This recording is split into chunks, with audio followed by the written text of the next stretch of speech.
There's a reason they call him Tricky Dick. You stand by to roll tape.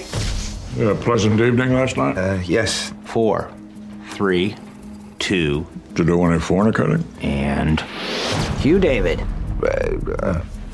So, Ron, quite a few films have been made about the incidents surrounding the Watergate scandal, but why did this particular story jump out at you? I think because I love great acting, and these two characters are such sort of unlikely, unusual combatants, but the combat is in fact so intense. It surprised me just how dramatic all the behind-the-scenes machinations really were, in addition to the front and center drama of the actual interviews. On the most basic level, it's just about two men pitted against each other who both feel they have everything at stake, and seeing how that plays out and seeing how two flawed men deal with that. That there are two types of people. There are people who, when the moment of opportunity comes, doesn't take it, who choke and can't grasp it, and then there are people who, when the moment of opportunity comes, just grabs it.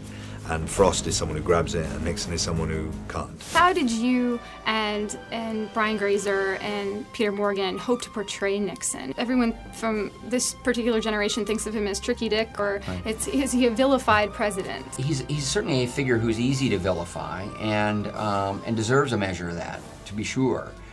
I think I know what I was interested in was just dimensionalizing the character, not by any stretch of the imagination making any apologies for him. In fact, I think it's a stronger point to acknowledge virtues, strengths, intellect, as all the people who worked for him do. You know, they feel really a profound sense of appreciation and respect for him. I went into the role, as I try to with every part,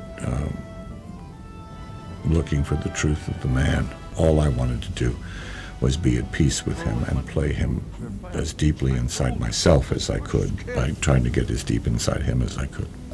What are your own personal recollections of the Watergate scandal and the subsequent years with President Nixon? Bleak, intense, confusing.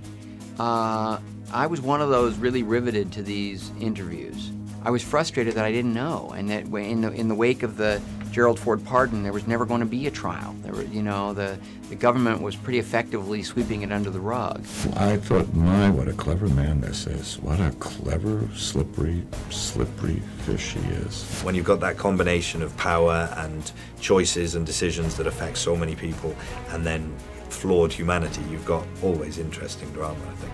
You really saying the president can do something illegal? I'm saying that when the president does it, that means it's not illegal. I'm sorry?